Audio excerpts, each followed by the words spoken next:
आदित्य हृदय स्तोत्र। उधर भगवान श्री रामचंद्र जी युद्ध से थककर चिंता करते हुए रणभूमि में खड़े थे। इतने में भगवान भी युद्ध के लिए उनके सामने उपस्थित हो गया। यह देख भगवान अगस्त्य मुनि, जो देवताओं के साथ युद्ध देखने के लिए आए थे, श्री राम के पास जाकर बोले, सबके हृदय में रमण करने वाले महाभाव श्री राम, यह सनातन गोपनीय स्तोत्र सुनो। वत्स, इसके जप से तुम युद्ध में अपने समस्त शत्रुओं पर विजय पा जाओगे। इस गोपनीय स्तोत्र का नाम है आदित्य हृदय। यह परम पवित्र और संपूर्ण शत्रुओं का नाश करने वाला है। इसके जप से सदा विजय की प्राप्ति होती है। यह नित्य अक्षय और परम कल्याणमय स्तोत्र है। संपूर्ण मंगलों का भी मंगल है। इससे सब पापों का नाश हो जाता है। यह चिंता और शोक को मिटाने तथा आयु को बढ़ाने वाला उत्तम साधन है। भगवान सूर्य अपनी अनंत किरणों से सुशोभित हैं। यह नित्य उदय होने वाले देवताओं और असुरों से नमस्कृत विवस्वान नाम से प्रसिद्ध प्रभा का विस्तार करने वाले भास्कर और संसार के स्वामी भुवनेश्वर हैं। तुम इनका रश्मिते नमः, समुद्यते नमः, देवासुर नमस्कताय नमः, विवस्वते नमः, भास्कराय नमः, भुवनेश्वराय नमः, इन नाम मंत्रों के द्वारा पूजन करो। संपूर्ण देवता इन्हीं के स्वरूप हैं। यह तेज की राशि तथा अपनी किरणों से जगत को सत्ता एवं स्फूर्ति प्रदान करने वाले हैं। ये ही अपनी रश्मियों का प्रसार करके देवता और असुरों सहित संपूर्ण लोकों का पालन करते हैं। यही ब्रह्मा, विष्णु, शिव, स्कंद, प्रजापति, इंद्र, कुबेर, काल, यम, चंद्रमा, वरुण, पितर, वसु, साध्य, अश्विनी कुमार, मरुदगण, मनु, वायु, अग्नि, प्रजा, प्राण, ऋतुओं को प्रकट करने वाले तथा प्रभा के पुंज हैं।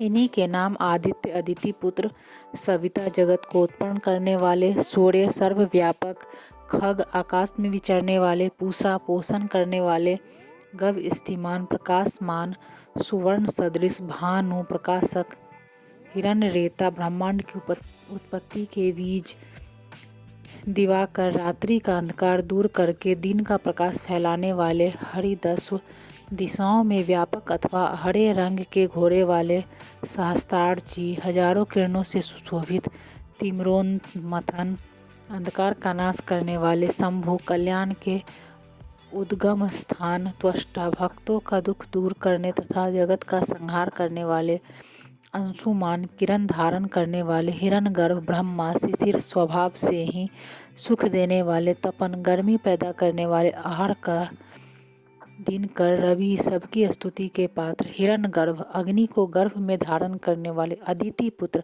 शंख, आनंद स्वरूप एवं व्यापक, शिशिरनाशन, शीत का नाश करने वाले, व्योमनाथ, आकाश के स्वामी, तमोभेदी, अंधकार को नष्ट करने वाले, ऋग, यजु और सामवेद के पारगामी, धन वृष्टि, घनी वृष्टि के कारण, अपाम मित्र, जल को उत्पन्न करने वाले, विनीथिम पलवंगम, आकाश में तीव्र वेग से चलने वाले, आतपी, घाम उत्पन्न करने वाले, मंडली, किरण समूह को धारण करने वाले, मृत्यु, मौत के कारण, पिंगल, भूरे रंग वाले, सर्वतापन, सबको ताप देने वाले, कवि, त्रिकालदर्शी, विश्व, सर्वस्वरूप, महातेजस्वी, रक्त लाल रंग वाले, सर्व भवोद्भव, सबकी उत्पत्ति के कारण, नक्षत्र, ग्रह और तारों के स्वामी, विश्व भावन, जगत की रक्षा करने वाले, तेजस्वियों में भी अति तेजस्वी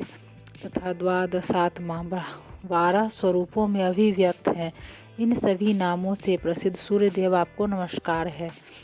पूर्व गिरि उदयाचल तथा पश्चिमी गिरि अस्ताचल के रूप में आपको नमस्कार है। ज्योतिर्गणों के स्वामी तथा दीन के अधिपति आपको प्रणाम है।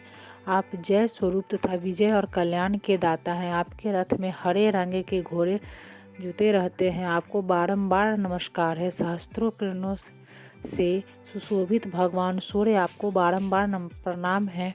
आप अदिति के पुत्र होने के कारण आदित्य नाम से प्रसिद्ध हैं। आपको नमस्कार है। परात्पर रूप में आप ब्रह्मा और शिव और विष्णु के भी स्वामी हैं। सूर्य आपकी संज्ञा है। यह सूर्य मंडल आपका ही तेज है, आप प्रकाश से परिपूर्ण है। आपको स्वाहा कर देने वाला अग्नि आपका ही स्वरूप है। आप रौद्र रूप धारण करने वाले हैं, आपको नमस्कार है। आप ब्रह्मा, शिव और विष्णु के भी स्वामी हैं।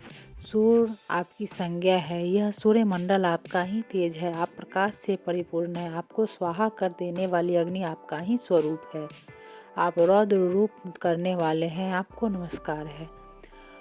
आप अज्ञान और अंधकार के नाशक, जड़ता एवं शीत के निवारक तथा शत्रु का नाश करने वाले हैं। आपका स्वरूप अप्रमेय है। आप कृतघ्नों का नाश करने वाले संपूर्ण ज्योतियों के स्वामी और देव स्वरूप हैं, आपको नमस्कार है।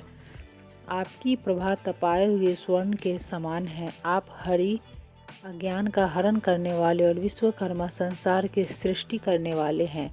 तम के नाशक, प्रकाश स्वरूप और जगत के साक्षी हैं, आपको नमस्कार है। रघुनंदन, ये भगवान सूर्य ही संपूर्ण भूतों का संहार, सृष्टि और पालन करते हैं। ये ही अपनी किरणों से गर्मी पहुंचाते और वर्षा करते हैं। ये सब भूतों में अंतर्यामी रूप में स्थित होकर उनके सो जाने पर भी जागते रहते हैं। ये ही अग्निहोत्र तथा अग्निहोत्री पुरुषों को मिलने वाले फल हैं। यज्ञ में भाग ग्रहण करने वाले देवता, यज्ञ और यज्ञों के फल भी यही हैं।